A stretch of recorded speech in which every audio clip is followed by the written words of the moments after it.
ทำอะไรตู่ปวดสิ้นหมูพ่อแม่พี่น้องปวดสิ้นหมูไม่อย่างเดียวโอ้ยเมื่อยแล้วคงกินน้องเลย เดี๋ยวหัวหน้าคุกมันหนักคุกเด้อเชฟมันหนักคุกจำเป็นจะเป็นอีกมันหนักคุกย้อนความกดดันเนี่ยกดดันเลยกดดันจังได้ในหัวหน้าคุกหัวหน้าบ่เฮ็ดไผสิเฮ็ดน่ะขนอนนี้ว่าสิเฮ็ดน่ะแต่มีแต่กินอย่างเดียวตัว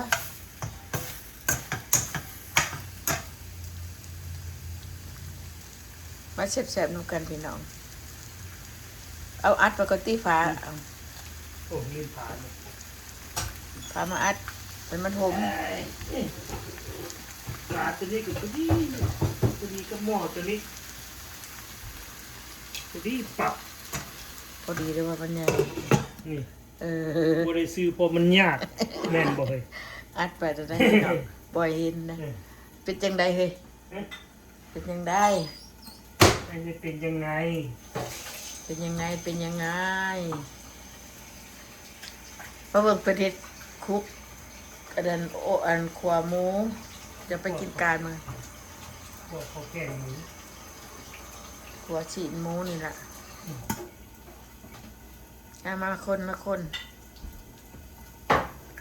พอมีแนวเสียไปกินการไปเนาะจะมูไปการก็บ่เฮ็ดสำเร็จของกินกินยังกินไปแต่ต้องบอกอีกว่าถูกอีกอีกกระเทกอีกกันขวดสุกก่อนพ่อแม่พี่น้องมียังหอมลูกไปบ่หาวัคซีนไปหาวัคซีนแบบโดยตันเนาะ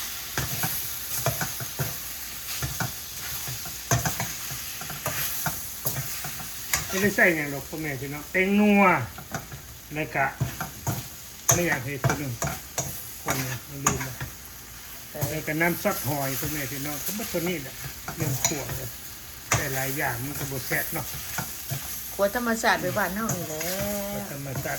ถ้าเอาไปขวดแบบแปลกๆเขาก็บ่อยากเลยนั่นขวดแห้งๆงั้นมีผักกีเดือดขวดเฉพาะกีเดือดแล้วก็บักเท่านั้นนะบักขวดเฉพาะกีเดือดผักกีเดือดบุมีดิมักได้ผักกีเดือดจะนอนจังนะกินผักกีเดือดได้อยู่แล้วคุณอยู่เท็กซัสเพิ่นนำมาปลูกมันทนบ่ค่อยเพิ่นปลูกใส่ขี้ดินเนี่ยนะทั้งเฮาสิลองเบิ่งปีนี่เฮาสิเอายังไปงมไว้ซื่อๆไว้งมไว้ก็บ่นะคือต้นพูดเลยงมไว้ก็ยังบ่เห็นปลูกนะ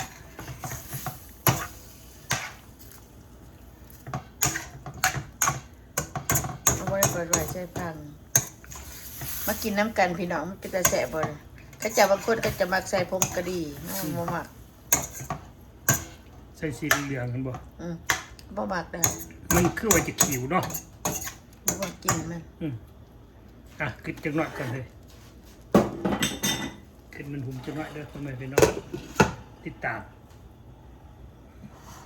บ่ได้ไปถ่ายนอกกันฝนตกบ่ใช้ตูให้ได้ด้วยใช้ตูให้รู้จักหน่อยเพราะว่าคือว่ามันไปตีเอาจังตกตะวันหั่นน่ะตกพอถ่ายดิเพราะว่าฝนบ่ตกมันแนวไหนวะได้ไอ้ซีเบิ่งก็ได้ได้พาหมอนี่ตัวนี้ก็ได้นี่มันโทรกันหมดสายเดียวกันสายเดียวฝนตกบ่แห้งพี่น้องเพราะเย็บๆยับๆเนี่ยเขากะกันหน่อยนะพอดำล่ะจะออกไปดำอยู่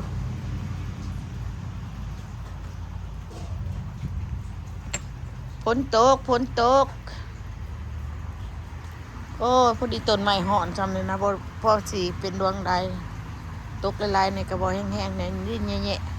ๆเลยสิ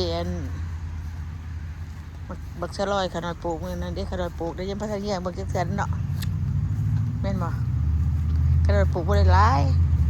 เด้ปลูกบักสะลอยปีนี้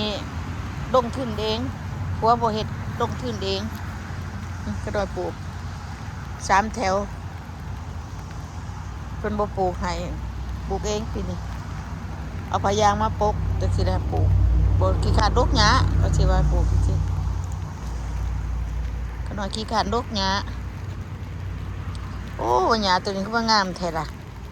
มาเกิดที่ช่างในกลางนี่เนาะโอ้ยดกออกก็ใหญ่แล้วจะได้กระเดเป็นหมากแล้วปักชะลอยได้นี่ใหญ่แล้วขบใส่ร้ายขบใส่ดอยคือพวกปลูกมันใส่หน่อยใส่3 ใน 4 ใน3 ในหนึ่งก็หน่อยใส่เป็นกำผู้นี่มันบวกกับหมกบนขุต้นตัวนั้นน่ะก็ใหญ่บนขุต้นตัวนั้นน่ะเด้ปลูกนั่นนี่10 คุ้มอยู่บนนี้นะตัวเดินไปจักปัดเป็นยังบ่ใหญ่นะเด็กพี่น้องเป็นยังมันบ่งามตัวนี้เป็นไอ้เงี้ยเลยขนาดก็บ่ฮู้ว่าเป็นยังได้ไงเจ็ดนี่บักขนาดงามเด้เด้งามเลยได้เอาขี้ดินใส่บักแตงก็งามแล้วดินใส่จะหน่อยก็ได้กินแล้วนี่กินยอดกินยอดกินหมากกินเนี่ย3 คุ้มคนละอย่างได้เอ็กซัมอันนั้นแบบหนึ่งอันนี้แบบหนึ่งอันนี้แบบหนึ่งอันนั้นมาแต่ลาวอันนี้บักแบบหนึ่งอีกอันนี้ก็แบบหนึ่งอีกคนละแบบขนมปลูกคนละแบบ3 แบบก็สิปลูกคนละอันนี้ใช่มันเต็มมันนี่เดินนี่บ่ได้เฮ็ดหยังใช่บักขึ้นเต็มเบิดเลยแทนเจนี่ใช้บักบวบขึ้นนี่บักบวบคุมหนึ่งอันนั้นมักผัก2 ต้นพ่อผัก2 ต้นบ่ปลูกหลายกูปีก็โดนปลูกต้นเดียวบ่ได้ปลูกสำแกงไปก็เกิดขึ้น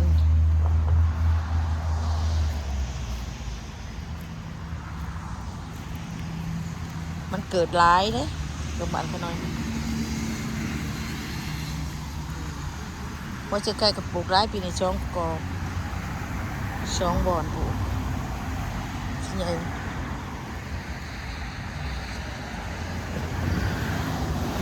แล้วนี่เป็นโรคถิ่มัน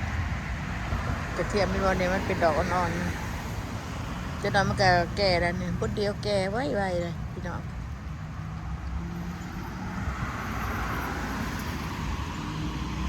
ขนาดตัดดอกปานนี้ดอกเบอร์นี่FCบอกขนาดตัดดอกบ้านอยากให้มันแก่ขนาดตัดไปนี่ตัดเปิดแถวนี่บ่ได้ตัด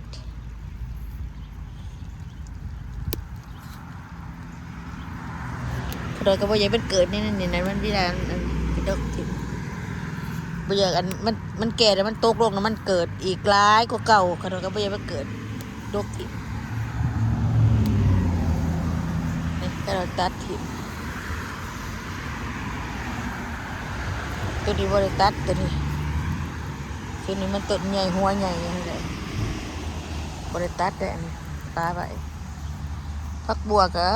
บริเอามาซ้ำอีกมันห่างมันไปจะได้หัวมันปลูกง่ายใหญ่ใบเป็นดอกได้พี่น้องมากระเด็นคนน่ะเด็กเป็นดอกละพี่นี่สิเด็กกินอยู่บ่เนี่ยเป็นง่ายเด้อกระเด็นมันเป็นง่ายใช่เพื่อนพอเป็นพี่น้องเบิ่งแบบ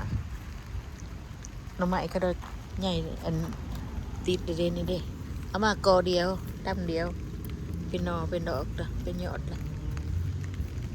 สิเป็นอยู่ว่ากันเป็นกะสิขยายพันธุ์ตัวกระเดือนหนานี่จานกินอยู่นี่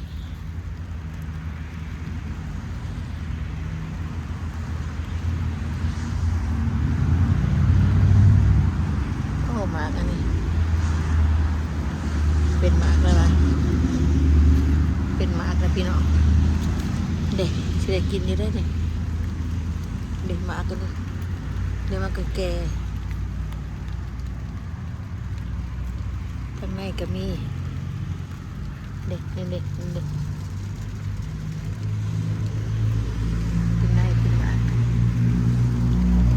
อ่อนๆก็เป็นดอกลายอยู่เลยเนี่ยเนาะโอ้ยเลยสิได้กินหลายเติบอยู่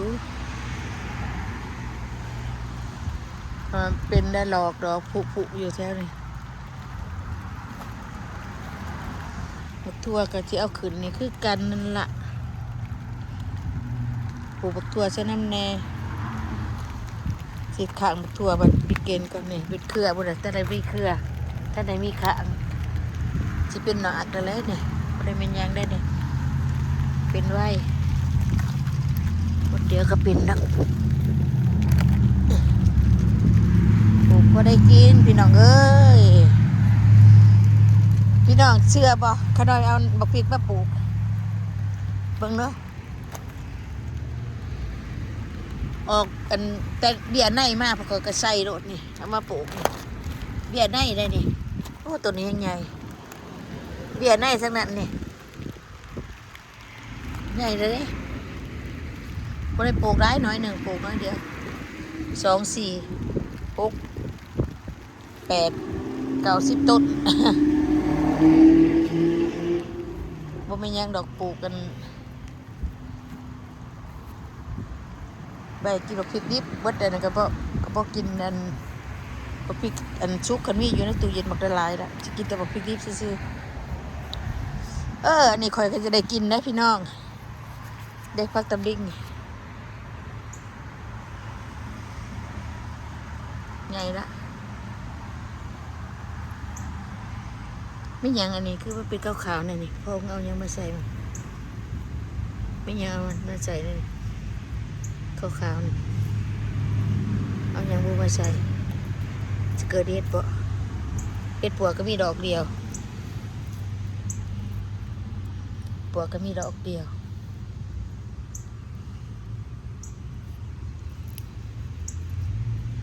ปีนี้คือว่าออกดอกเดียวทุกปีเคยออกได้หรอกอยู่โอ้มันยังตกลงมานั่นมันบ่แม่นได้มันยังตกลงมาขาวๆติดอยู่นี่ได้บ่เข้าใจข้าวบ่เลย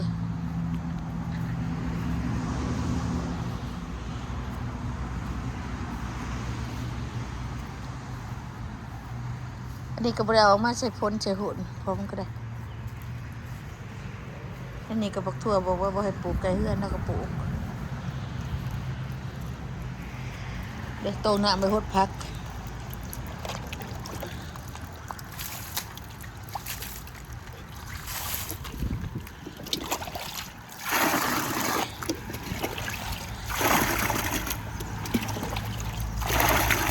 โตน้ำไปหดพักเมียบอกพักอีกเบี้ยหนึ่งที่เอาไปขยายไปปลูกมาหันดอกมืออื่นก็อื่นไปเลยมีเบี้ยหนึ่งไปเชื่อมมาหันมาเกิดอยู่นี่ซะตกดินแย่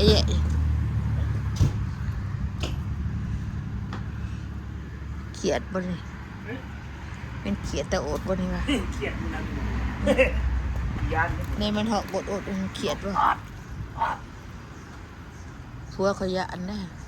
โอ้ผักกระทินกำลังเป็นแต่แฉะบ่พี่น้องกำลังอ่อนบาสิมังต้นกระทินในบริบาลจักเทื่อแล้วสาวเนาะ โอ้แม่ว่า จักมังเฮ็ดอันเอาออกคือขี้ดินไว้แน่ ที่ซื้อมาเนี่ยนั่งตรงนอก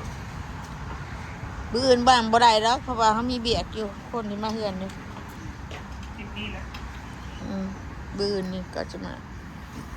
เขาจะมาเบิ่งแอร์ใหญ่นี่เปิดบ่ได้แค่พี่น้องอยู่ดีมีแฮงบ่ทันได้ดำหน้าเด้อฝนตกบ่ดีปานใดพี่น้องกะก็ได้ดาล่ะนี่แต่ว่าหน้านี่ฝนบ่สะดวกฝนก็บ่ตกสะดวกสิย้อนเอานี่ไปนิบไปทางนอกก็เอาไปดำทางนอกเพราะว่าขน่อยจะเคยมันยาวกว่านี้น้อยหนึงมันแก่ก่อนบ่ได้ใส่หยังเลยนี่เอาแต่ขี้ดินตลาดมาใส่นี่ปกนี่ดกแต่สิไปดำอยู่พูนบ่ดำใส่ขี้ดินไปลองเบิ่งแค่พี่น้องผ่าพ้นก็แบบนี้ล่ะเป็นผ่าอากาศกันมันมืดตึ๊บอยู่อักบ่ลงแห้ง ย่อยแห้งๆในเด้อเทพบุตรเทวดาเอ้ยเนาะดูกร้านห่อนหากมื้อนี้บ่ฮ้อนเนาะมีอากาศดีอยู่แต่ขน่อยจะได้พ้นตกเสียงแห้งหน้อยหนึงไอ้กิดินมันเหาะมันเย็นนั่นนะโอเคอยู่ดีมีแห้งพี่น้องสุขให้มันเด้อพี่น้องเด้อเอาบาย